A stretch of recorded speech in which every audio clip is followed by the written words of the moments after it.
सभी को नमस्ते, प्रणाम, सत श्री अकाल मित्रों। भगवान धन्वंतरि की कृपा से आज की क्लास आरंभ कर रहे हैं और आजकल हम लोग बहुत ही महत्वपूर्ण टॉपिक पढ़ रहे हैं। महाभूत का टॉपिक पढ़ रहे हैं, जो इतना आसान नहीं है, जो इतना सरल नहीं है समझना। तो इसलिए हम इसे जो है रुक रुक के भी पढ़ रहे हैं और कल क्लास नहीं हो पाया था, क्षमा चाहते हैं। तो क्या है कि अभी हम लोग जो है समझ के पढ़ रहे हैं, क्योंकि जो है महाभूतों के बारे में समझना, इसी को तो समझना होता है, यानी कि शरीर को समझना, शरीर को सूक्ष्म लेवल पे समझना, ये बहुत ही महत्वपूर्ण है। तो महाभूतों के क्रम में हम लोग आगे हैं तेज महाभूत। तेज महाभूत के बारे में पढ़ेंगे। तो मैं ये चाहता हूँ कि तेज महाभूत को बहुत ही विस्तार से और तेज महाभूत को बहुत ही विस्तार से पढ़ा जाए। इससे पहले हमने आकाश और वायु महाभूत समाप्त कर दिए हैं, दो तीन टॉपिक लेकर के। लेकिन तेज महाभूत के बारे में विषय में मेरा अलग ख्याल रहता है जी। तेज महाभूत, इसके बारे में हमारा कुछ अलग विचार है। इसको हम ऐसे ख़त्म नहीं करेंगे, इसे हम लंबा खींचेंगे, बहुत विस्तार से पढ़ेंगे तेज महाभूत के बारे में, क्योंकि तेज का ही खेल है, तेज महाभूत का ही खेल है शरीर में। तेज महाभूत के बारे में जितना अष्टांग हृदय में, चरक संहिता में, सुश्रुत संहिता में, भाव प्रकाश निघंटु में, सारंगधर संहिता में लिखा गया है, उतना अन्य महाभूतों के बारे में शायद ही लिखा गया है। कि आकाश महाभूत के बारे में थोड़े बहुत, पृथ्वी महाभूत के बारे में नहीं, तेज महाभूत के बारे में। तो तेज महाभूत के बारे में मैं जो जानता हूँ आप सभी को बताने की कोशिश कर रहा हूँ। तेज महाभूत के बारे में विस्तार से आप लोग जानिए, समझिए, ताकि जो है शरीर को समझ सके। तेज महाभूत को समझना बहुत ज़रूरी है। केवल तेज मतलब अग्नि कह के समाप्त कर देने से नहीं होगा। तो इस तेज महाभूत के क्या गुण हैं, इसके बारे में बात करेंगे। जैसे हमने बात पित्त कफ के बारे में बात करते हैं, तो बात के केवल कह देंगे वायु है, वायु है, वायु है, और चैप्टर ख़त्म, क्लोज। तो इससे हमें क्या समझ में आएगा? कुछ नहीं हासिल होगा। इसी प्रकार से तेज मतलब अग्नि, तेज मतलब फायर होता है, फायर होता है, अग्नि होता है, चैप्टर क्लोज। इससे हमें क्या फ़ायदा होगा? चिकित्सा लेवल पे हम कैसे प्रयोग करेंगे, कैसे देखेंगे रोगी को, कैसे देखते हैं, ये हमें ना समझना है। तो लास्ट लेक्चर में हमने तेज महाभूत के व्याधि के बारे में बताया था। तेज महाभूत की वृद्धि या क्षय होने से विविध व्याधियाँ होती है। तो वृद्धिजन्य व्याधि क्या है जी? ज्वर हैं, रक्तपित्त हैं, कामला है, शीतला है, वात रक्त के बारे में मृत्युंजय दत्ता जी ने पूछा, ये है, तो इसके बारे में बताएंगे। लेकिन ये सभी वृद्धिजन्य विकार है। दाह है, शिरोदा रोग है, योनि व्यापद, ऐसे बहुत सारी बीमारियाँ हैं। और क्षय जन्य में पांडु, उदर, कफज व्याधि, विशेष रूप से तेज महाभूत की कमी। तो तेज महाभूत से संबंधित हम आपको और बहुत चीज़ें बताने वाला हूँ, बहुत कुछ जानने वाले हैं तेज महाभूत के बारे में। तो आज का जो टॉपिक होने वाला है, तेज महाभूत के उष्ण गुण के ऊपर फोकस करने वाले हैं जी। उष्ण गुण के ऊपर फोकस करके पढ़ेंगे। जैसे बात के एक एक गुण के बारे में पढ़े थे ना, इसी प्रकार से हम आकाश के एक एक गुण के बारे में हम पढ़ सकते थे, बहुत लंबा है ना। वायु के भी एक एक गुण के बारे में एक एक महीना पढ़ सकते हैं, लेकिन नहीं पढ़ें अग्नि का, लेकिन पढ़ेंगे अग्नि के बारे में। चाहे जितना भी मतलब समय लगे, अग्नि के बारे में पढ़ना होगा, क्योंकि अग्नि आपको शायद कल बताएंगे, है ना, या नेक्स्ट क्लास में बताएंगे। जो हमारा मतलब कहते हैं आधार है सनातन का, वो है वेद।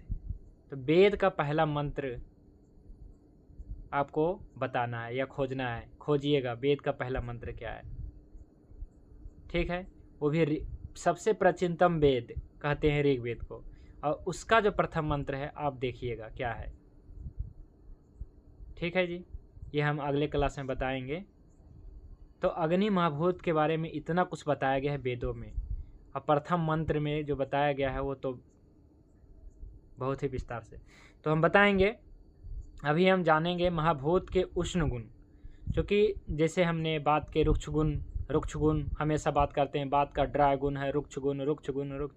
इसी प्रकार से अग्नि का जो गुण है वो रूप है, तन्मात्रा रूप है, गुण भी रूप है। लेकिन एक गुण जो है सुश्रुत ऋषि ने जो लिखा है, यहाँ पे रेफरेंस गलत लिखा गया है, सुश्रुत सूत्र स्थान का ही यहाँ शरीर लिखा गया है। सुश्रुत सूत्र स्थान में जो अग्नि का जो गुण बताया गया है उसे आप विस्तार से समझने का प्रयास करिए, है ना। इसे समझने का प्रयास करना होगा कि अग्नि महाभूत के उष्ण गुण, और दूसरे हेडिंग में देखिएगा लिखा है पित्त दोष के उष्ण गुण, कि अग्नि का भी गुण है उष्ण और पित्त का भी गुण है उष्ण।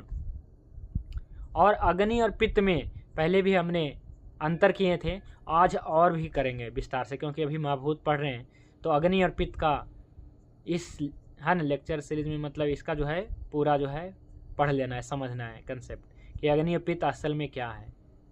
ये अंतिम मतलब मान के चलिए कि चल रहा है अग्नि और पित्त का, इसके आगे समझने के लिए कुछ नहीं रहेगा शेष। तो अग्नि महाभूत के उष्ण गुण है और पित्त दोष के भी उष्ण गुण है जी। देखिए तो सुश्रुत संहिता में सुश्रुत ऋषि ने जो लिखा है अग्नि के उष्ण गुण, उसमें देखिए अग्नि के जो गुण लिखा है उसमें देखिए क्या लिखा है। उष्ण तीक्ष्ण सूक्ष्म रुक्ष खर लघु विशद रूप बहुलम ईसत अम्ल लवणम कटु रस प्रायम विशेषतश्च ऊर्ध्वगति स्वभावम। विशेषतश्च ऊर्ध्वगति स्वभावम,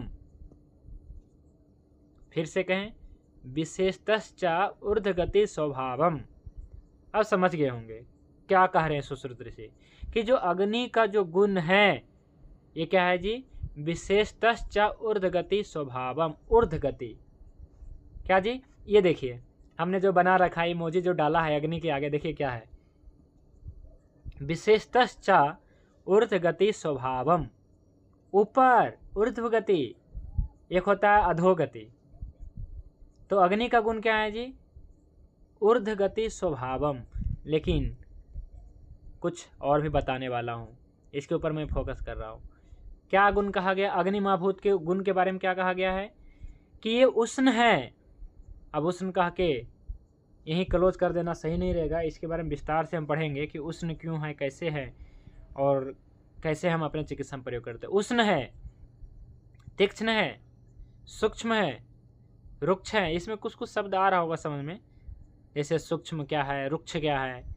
तो देखिए यहाँ पे क्या है जी, अग्नि क्या है जी, उष्ण है, ये तो समझ में आ गया हमने, हॉट। और क्या है जी, ड्राई, रुक्ष यानी कि ड्राई। लघु हल्का, विशद यानी क्लियरनेस, रूप बहुलम, अग्नि का गुण है ना रूप बहुलम। और क्या बताया गया है, रसों में देखिएगा किसमें किसमें रहता है, अम्ल लवणम। अम्ल में क्या है, अम्ल में तेज और पृथ्वी महाभूत है कि नहीं। लवण में तेज और जल महाभूत। कटु रस में तेज और वायु महाभूत। तो अम्ल लवण कटु रस प्रायम, ये और एक शब्द आया है विशेषतश्च ऊर्ध्वगति स्वभावम। ये है जो सूत्र, ये है विशेषतश्च, विशेष गुण है, विशेष लिख करके और भी फोकस किया गया है, नहीं तो सिर्फ ऐसा लिख देते कि ऊर्ध्वगति स्वभावम, लेकिन नहीं, विशेषतश्च ऊर्ध्वगति स्वभावम, विशेष गुण है ऊर्ध्वगति होना।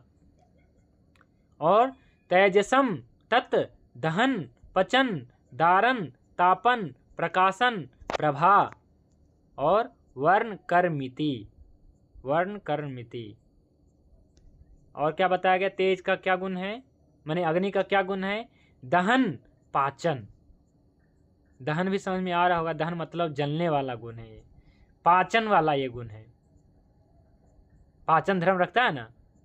और दारन का गुण रखता है। दारन मतलब क्या है कि जैसे किसी के एड़ियाँ फट जाते हैं तो क्या दारन मतलब पाद दारन, देखा है आपने किसी को पाद दारन, पैर फट जाते हैं जी, ये अग्नि का गुण है।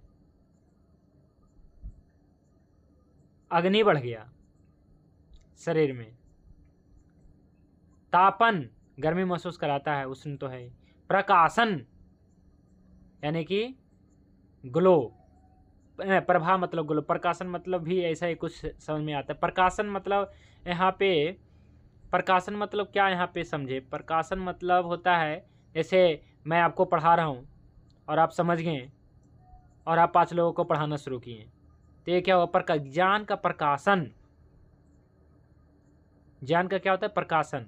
ज्ञान का प्रकाश होता है कि नहीं होता है, तो यही यहाँ पे बात आ रहा है, तापन प्रकाशन। तो बुद्धि भी तेज महाभूत से जुड़ा हुआ है, बुद्धि भी। प्रभा माने ग्लो, ये आया समझ में। तो दहन, पचन, धारण, तापन, प्रकाशन, प्रभा, ये शब्द याद रखिएगा, ये सब तेज महाभूत से जुड़ा हुआ है। तो दहन मतलब जलाने वाला, कहीं जलन आ रही है, दाह पता है, पाद दाह पढ़ाया तो था मैंने पित्त में, पाद दाह पैरों में जलन, पाद दारन पैर फट जाना। तो पाद दारन से याद आया कि अभी तो बहुत ज़्यादा गर्मी हो रही है ना, अभी तो बहुत ज़्यादा गर्मी चल रही है ना, तो गर्मी चल रही है तो अभी जो है, अभी और भी गर्मी आने वाली है, मई जून के महीने में और भी गर्मी होगी। पर अभी जो है पैर किसी का नहीं फट रहा है, अभी ना मई जून के महीने में किसी के पैर फटेंगे, पैर धारण होंगे। पैर कब फटते हैं जी, आपके पास रोगी कब आते हैं जी, जो कहते हैं कि भाई जी हमारे एड़ी फट गए, होठ फट गए, कब आते हैं? तो ज़्यादातर केस जो हैं पाद धारण के आते हैं दिसंबर महीने में या जनवरी फरवरी में, जनवरी में आते हैं, दिसंबर जनवरी में आते हैं, यानी कि ठंडा में आते हैं।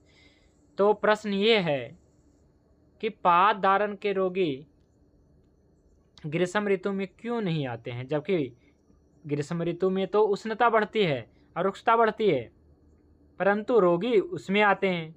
तो ऐसा क्या है उसमें, तो उसके संप्राप्ति अलग है। ऐसा बात नहीं कि अभी नहीं आएंगे, अभी भी आएंगे, लेकिन उसके संप्राप्ति अलग है।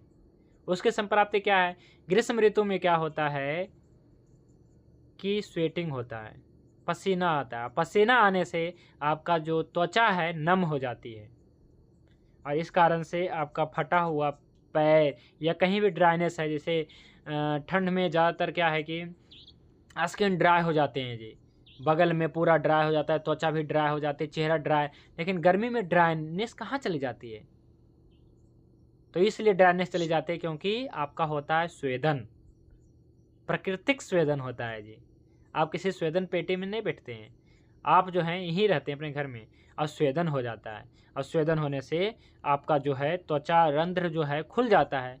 तो इससे क्या है कि आपका जो है स्किन के ग्लो, और साथ में आपके जो है त्वचा का स्मूथ, मतलब त्वचा जो है स्मूथ बना रहता है ना, प्रभा बनी रहती है गर्मी में। और ठंड में मतलब आपका चेहरा मतलब है ना मुरझाया सा होता है। क्यों होता है, क्योंकि वहाँ पे स्वेदन नहीं होता है, स्वेदन की क्रिया नहीं होती है, अंदर ही गर्मी रुका होता है, इसलिए आपका पैर फट जाता है, जबकि गर्मी में ठीक हो जाता है। हमारे पास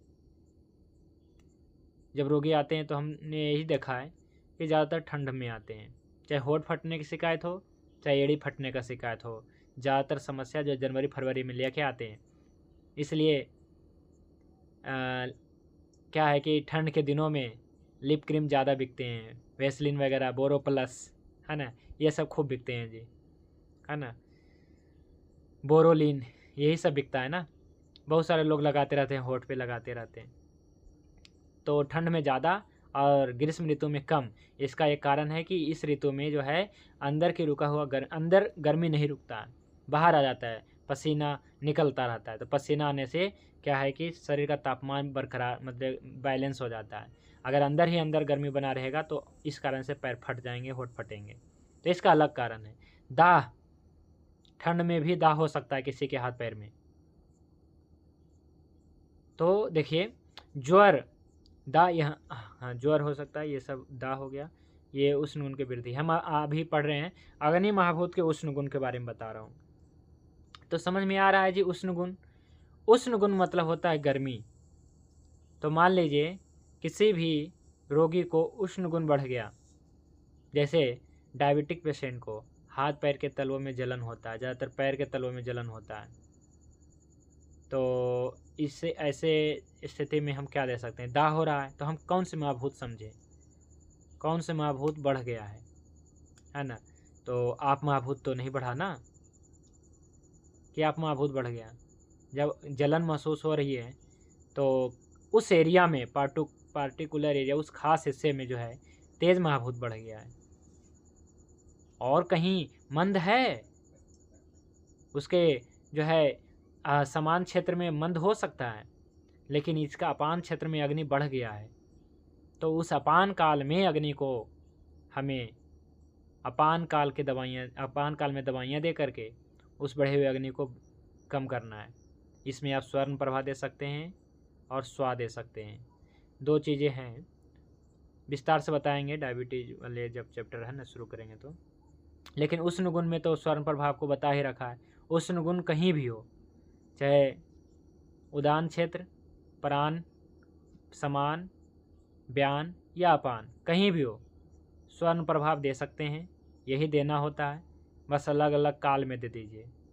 किसी का जो है उदान क्षेत्र गले के ऊपर, तो उदान काल में दवाई, वही दवाई उदान काल में देना है बस, है ना। रात्रि भोजन के बाद, सुबह भोजन के बाद भी दे सकते हैं, लेकिन रात्रि भोजन के बाद भूलना नहीं है, 1 खुराक 2 खुराक दे देना है। कोई कहता है कि हमें पेट में जलन होता है, पेट में, तो आप जो है समान काल में दे दीजिए, है ना। और कोई कहता है कि नाभि के नीचे या पूरे शरीर में कहता है तो व्यान काल में दे दीजिए। जैसा कहता है उसी काल के अनुसार उसकी दवाइयाँ वो आप दे सकते हैं, स्वर्ण प्रभा दे। तो उष्ण गुण ये है, उष्ण गुण, तीक्ष्ण गुण, सूक्ष्म गुण। तो अग्नि महाभूत के गुण देखिए जी, अग्नि महाभूत के जब गुण देखें, विशेष रूप से उष्ण गुण। और पित्त दोष के गुण देखिए, थोड़ा सा इधर भी गौर करें। पित्त दोष के गुण जब देखते हैं तो समझ में आता है उल्टा क्या है, दोनों में अंतर क्या है।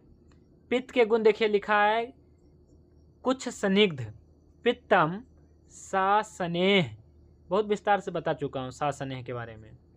पित्तम सा स्नेह मतलब पित्त जो है स्निग्ध है, और तेज महाभूत, देखिए तेज महाभूत क्या है, रुक्ष हैं। तो ये दोनों गुण उल्टा है कि नहीं है बताइए, एक है रुक्ष और एक है स्निग्ध।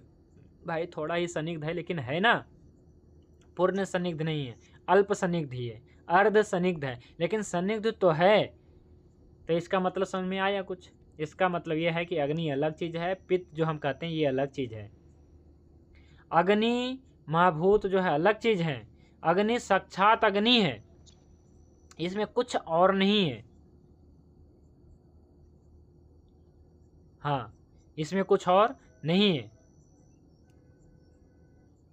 और पित्त जब हम कहते हैं तो इसमें केवल और केवल अग्नि नहीं है। पित्त का कॉम्बिनेशन आपको पता है, वायु, अग्नि और जल है, जो दोनों विपरीत गुण रखता है जी। आग है, पानी डालेंगे बुझ जाएगा, माने आग और पानी एक साथ कैसे रह सकता है? लेकिन पित्त है, पित्त है आग और पानी का कॉम्बिनेशन। वायु, बात क्या है? वायु और आकाश का कॉम्बिनेशन। और कफ क्या है? पृथ्वी और जल का कॉम्बिनेशन। अब पित्त भी क्या है जी? जल और अग्नि का कॉम्बिनेशन। लेकिन ऐसा नहीं है कि पित्त दोष में अग्नि के साथ में जल उतना ही है, ऐसा नहीं हो सकता है। जल थोड़ी मात्रा में है, जल बिल्कुल न्यून मात्रा में, आप महाभूत बिल्कुल न्यून मात्रा में। बराबर रहेगा तो एक साथ रह ही नहीं सकता है, कमोबेश हो सकता है, कमोबेश होगा ये, है ना। बहुत ही न्यून मात्रा में आप महाभूत होगा। इसलिए जल महाभूत का गुण क्या है अभी तो बताया नहीं, फिर भी तो कुछ तो होगा याद। जल महाभूत के वैसे तो बहुत सारे गुण हैं, लेकिन एक गुण है कि नहीं, स्निग्ध। जल महाभूत में क्या होती है? चिकनाई होती है। तो इसी चिकनाई के वजह से, क्योंकि पित्त में, पित्त का कॉम्बिनेशन क्या है? वायु नहीं, पित्त का कॉम्बिनेशन है तेज और आप। तो आप के वजह से पित्त जो है सा स्नेह गुण रखता है। परंतु अग्नि महाभूत तो प्योर अग्नि है, इसमें किसी का कोई कम्बिनेशन नहीं है, खास करके जल का नहीं है। इसमें वायु का हो सकता है, इसमें आकाश का कुछ गुण हो सकते हैं, वायु का गुण हो सकते हैं। जैसे वायु का गुण होने से रुक्ष होता है, आकाश का गुण होने से देखिए सूक्ष्म होता है, लघु होता है। ये सब आकाश का ही गुण है ना। लघु सूक्ष्म किसका गुण है? आकाश का है। रुक्ष गुण किसका है? वायु का है। लेकिन क्या अग्नि में देखिए कहीं सन्निग्ध दिखा आ रहा है इसमें कहीं सासने अल्प सन्निग्ध, थोड़ा सा भी सन्निग्धता नहीं। अग्नि में सन्निग्धता नहीं आ सकते जब तक इसमें आप महाभूत का समावेश नहीं होगा। किसी भी वस्तु में आप महावेश का नहीं आएगी तब तक वो सन्निग्ध नहीं हो सकता। तो इसलिए अग्नि महाभूत में ध्यान रखिएगा कि ये अग्नि महाभूत प्योर वायु और आकाश का कॉम्बिनेशन मिल करके अग्नि बना है। लेकिन पित्त जो हम कहते हैं, बात पित्त कब, तब पित्त ये त्रिदोष क्यों विकसित किया गया? इसीलिए विकसित किया गया था, नहीं तो केवल महाभूत से पढ़ के हम काम चला लेते है ना। महाभूत ही पढ़ के हम चला लेते ना काम।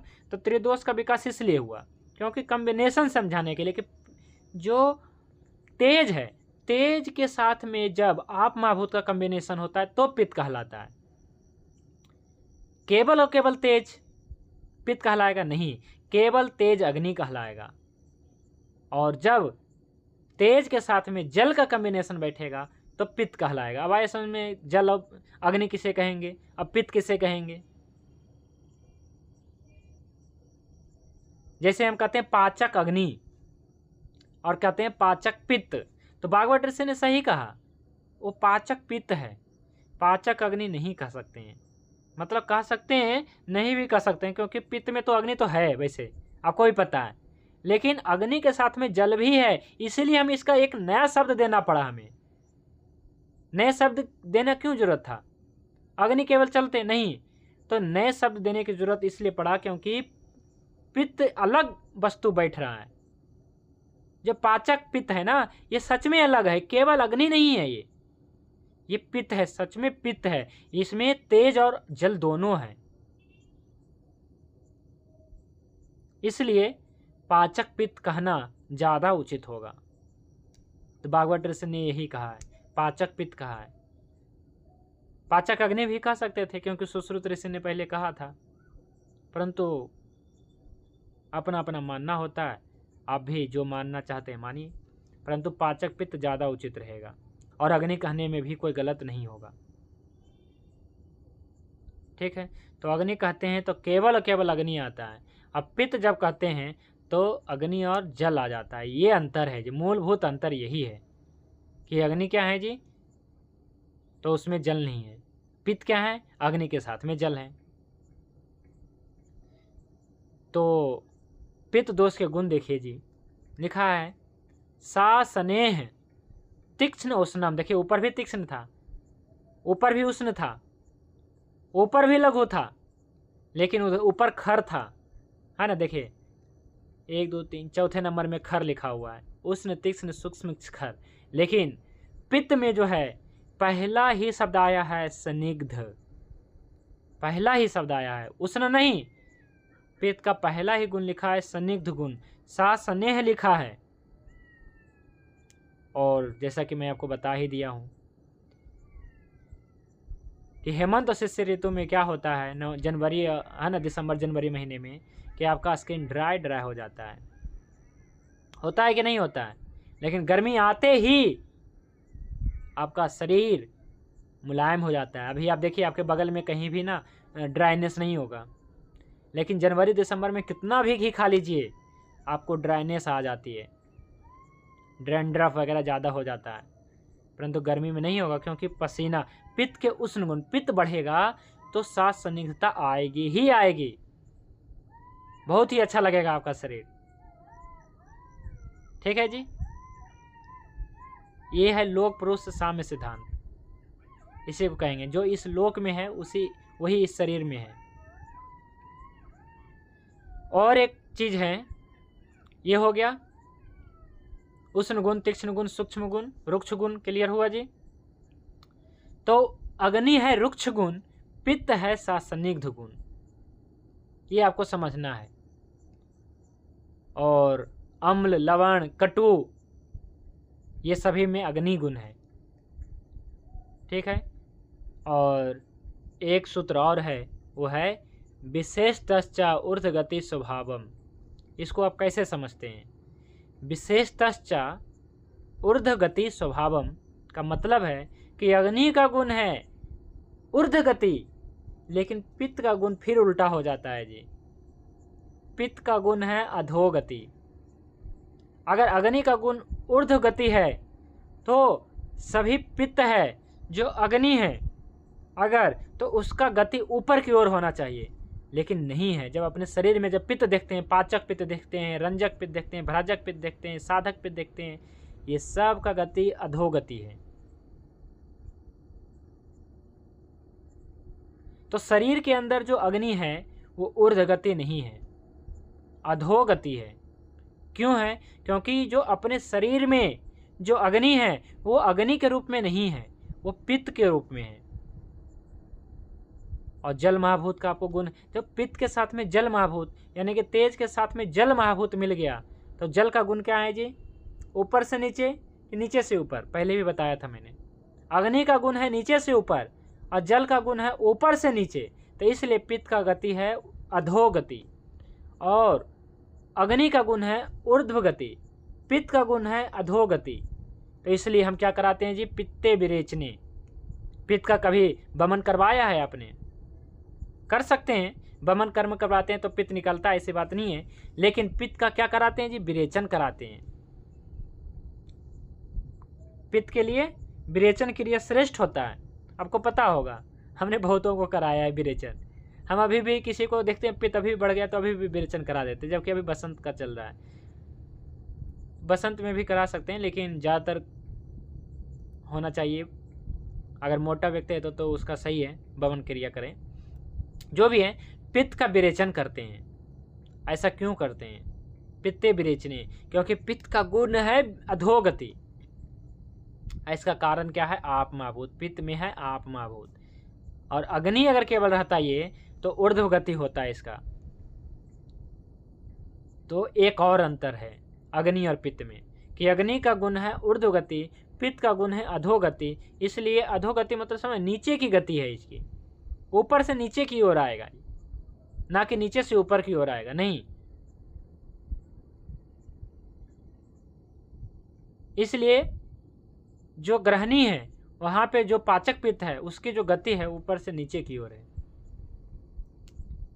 ये नीचे की ओर बढ़ता है। ऐसा नहीं कि ऊपर की ओर बढ़ रहा है अग्नि, नहीं, नीचे की ओर अग्नि बढ़ रहा है। ये पाचक अग्नि, पाचक पित्त हम कहेंगे, अग्नि नहीं, पाचक पित्त ऊपर से नीचे की ओर। इसका जो है ना, मतलब कि डायरेक्शन है उल्टा है जी, ऊपर से नीचे की ओर। मतलब कि इसके जो चिंगारी है, लपटे हैं जो कहेंगे, आग के लपटे हैं, पित्त की जो लपटे हैं ऊपर से नीचे की ओर है, ये उल्टा है बिल्कुल।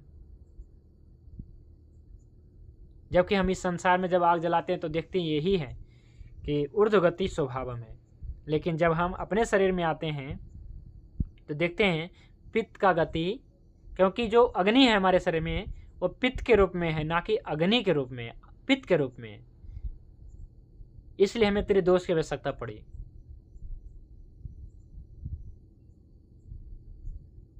तो पित्त का जो गुण है शासने है, तीक्ष्ण, उष्णम, इसमें से कुछ गुण विपरीत हैं अग्नि और पित्त में। इसलिए आज हमने ये टॉपिक रखा कि अग्नि का गुण है उष्ण, इसका भी गुण है उष्ण, और अग्नि का गुण है रुक्ष, पर इसका गुण है सासनिग्ध। कुछ अंतर है मतलब, इसलिए आज हम जो अंतर था हमने बता दिया। और देखिए क्या अंतर है जी, दहन अग्नि में भी है और पित्त में भी दहन है। दारण गुण अग्नि में है परंतु दारण गुण पित्त में नहीं है। थोड़ा बहुत हो सकता है, लेकिन पित्त में गुण दारण गुण नहीं लिखा है, क्योंकि इसमें आप महाभूत है। और अग्नि में गुण है प्रकाशन, ज्ञान का प्रकाशन होता है, ज्ञान का प्रकाश हो गया, कहते हैं ना, ज्ञान का प्रकाश हो गया, कहते हैं ना। जैसे मैंने अपने गुरुजी से पढ़ा, मैं आपको पढ़ा रहा हूँ, बता रहा हूँ, तो मैं कहूँगा ज्ञान का प्रकाश प्रकाशन अब हो रहा है ना। अब प्रभा यानी कि ग्लो, तो देखिए आजकल बहुत ज़्यादा समस्या होती है। अभी जो है कल की बात मैं बता रहा हूँ, एक जो है 18-20 साल के युवक जो है उसको जो है पूरा चेहरे में जो है धब्बे धब्बे थे। इसका हेतु देखा तो कुछ हेतु नहीं मिला। कह रहा है कि भाई जी मैं ऐसा कुछ खाता पीता ही नहीं हूँ, मैं वेजिटेरियन हूँ प्योर, कोल्ड ड्रिंक नहीं पीता हूँ, बाहर की चीज़ें नहीं खाता हूँ, गांव का लड़का हूँ, फिर भी जो है चेहरा पूरा ख़राब हो गया।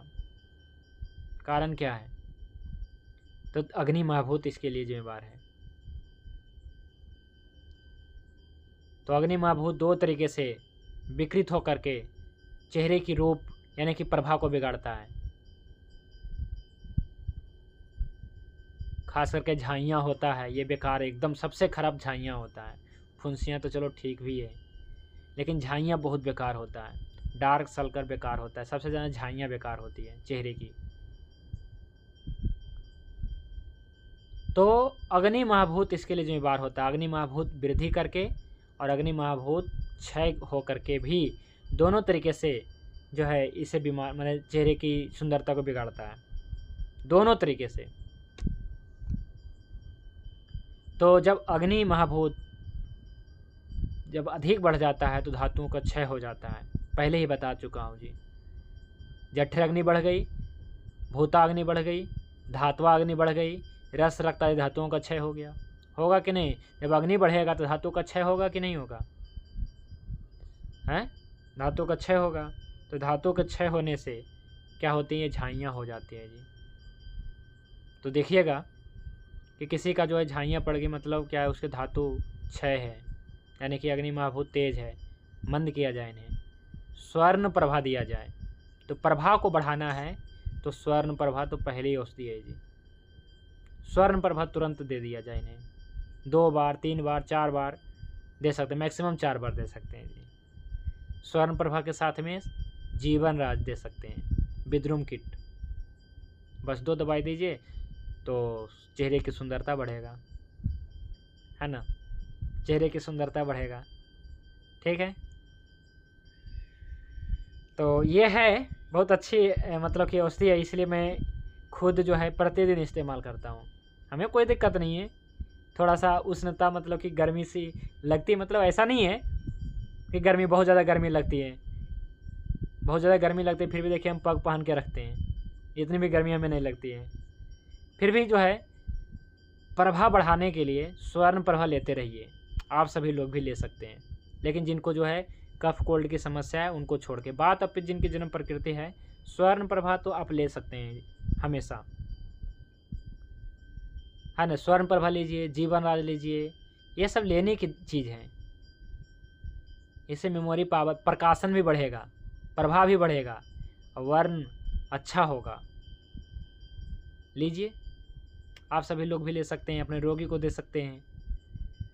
तो प्रभा को ठीक करना है, ग्लो बढ़ाना है, तो यही है जी, अग्नि महाभूत को जो है बैलेंस करना है। हम ये नहीं करें डाउन करना है, अग्नि महाभूत को कभी डाउन नहीं करना है। ठीक है, तो पित्त दोष के गुण क्या हैं जी, ये भी हमने आपको बता दिया। अब दो शब्द और है जी जो मैं बार बार कहते रहता हूँ, वो क्या है? तो एक शब्द है संतर्पण और एक शब्द है अपतर्पण। क्या है ये? संतर्पण अपतर्पण, संतर्पण अपतर्पण, हर दवाई देखते हैं होंगे हमारे, इसमें लिखा रहेगा संतर्पण जन्य व्याधि में या अपतर्पण जन्य व्याधि में। ये समझ में नहीं आ रही ये क्या है? तो संतर्पण मतलब होता है, संतर्पण तेज महाभूत से कैसे जुड़ा हुआ है? तो तेज महाभूत बीच वाला है, आपको बता दिया है। तो तेज महाभूत के एक बाजू में वायु और आकाश महाभूत है और दूसरे बाजू में पृथ्वी और आप महाभूत है। दोनों को जो है ना गोद लिया हुआ है। जैसे आप ऐसा समझ लीजिए, एक कंधा पे राम है, एक कंधा पे लक्ष्मण है, बीच में हनुमान जी बैठे हैं। ठीक है जी, बीच में हनुमान जी जो हैं राम और लक्ष्मण को कंधे पे बैठाए हुए। तो तेज महाभूत बीच वाला है। देखिएगा, वैसे यहाँ भी देख सकते हैं कि एक तरफ जो है तेज महाभूत है हाँ एक तरफ जो है, हाँ बीच में, हाँ जी, एक तरफ वायु महाभूत है और एक तरफ आप महाभूत है। अब तेज महाभूत बीचों बीच फंस गया। तेज महाभूत के कंधों पे वायु महाभूत है और तेज महाभूत के कंधों पे आप महाभूत भी है। मतलब तेज महाभूत के साथ में दोनों महाभूत मिल जाते हैं, दोनों महाभूत मिले हैं, दोनों का सहचर्य मिलता है, दोनों मतलब क्या है कि साथ हो सकते हैं। तो कैसे होता है, इसी का कैसे होता है ये देखते हैं, इसे समझ में आएगा संतर्पण अवतर्पण। तो तेज महाभूत के साथ जब तेज महाभूत को आप महाभूत का सहचर्य मिलता है, यानी आप महाभूत के साथ में तेज महाभूत जब काम करता है तो संतर्पण होता है शरीर, अच्छा वाला संतर्पण। ऐसा नहीं कि पेट फेंक दिया बाकी हाथ मुंह गाल है ना कमज़ोर हो गया है ना, और पिचका रह गया, केवल पेट फेंक दिया और स्टेमिना कुछ है नहीं, तो ये वाला नहीं होता है। ये संतर्पण जन विकार कहेंगे, ये संतर्पण नहीं हुआ। संतर्पण मतलब होता है कि आप पूरे दिन भर एक्टिव रहें, काम करते रहें, एक्टिव रहें, किसी भी तरीके से आपको जो है कोई समस्या ना हो, ये हो संतर्पण। और आप तो क्या है कि केवल पेट फेंक दिया, तो ये तो विकार है, डस्टबिन। तो तेज महाभूत जो है आप महाभूत के साथ में जब काम करता है, मतलब आप महाभूत के जब सहचर्य मिल जाता है ना, साथ मिल जाता है ना, तो संतर्पण होने लगता है शरीर का, शरीर के धातुओं की वृद्धि होने लगती है, मेमोरी पावर सब कुछ अच्छा होता है, मन मस्तिष्क आत्मा सब कुछ अच्छा होता है जी, सत्वगुण बढ़ता है। और जब तेज महाभूत के साथ में वायु महाभूत आ जाता है, इसका कॉम्बिनेशन बैठ जाता है, तेज महाभूत वायु महाभूत से दोस्ती कर लेता है, तब अवतर्पण जन्य हो जाता है।